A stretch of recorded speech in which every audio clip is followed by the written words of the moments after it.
As a next step, let's display the menu in the footer. Each menu has a block automatically created for it.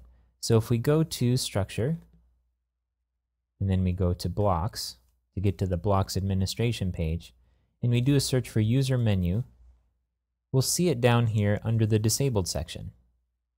What this means is that the menu that we're seeing in the upper right-hand corner isn't a block, because the block is actually hidden. Let's go ahead and enable this block for the footer. Okay, it now displays here under footer, and let's save this. I'm going to jump back to the anonymous browser and refresh. Okay, so we're getting closer here.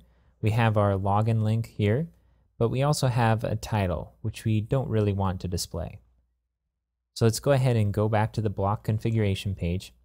And what we'll need to do is configure the settings of this block to hide the title.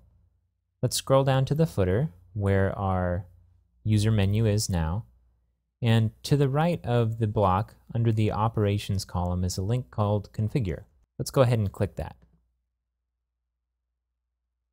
Okay, now up here for block title, it says override the default title for the block. Use none to display no title, or leave blank to use the default block title. So right now it's blank, so it's using the default title. And if we want none to display, we'll need to copy this content right here, the none, and paste it in, so it says none. Okay, we'll come back to this page to explain the other settings, but for now let's go ahead and save this by scrolling down to the bottom and clicking Save Block. Okay, now let's jump back to the anonymous browser and refresh.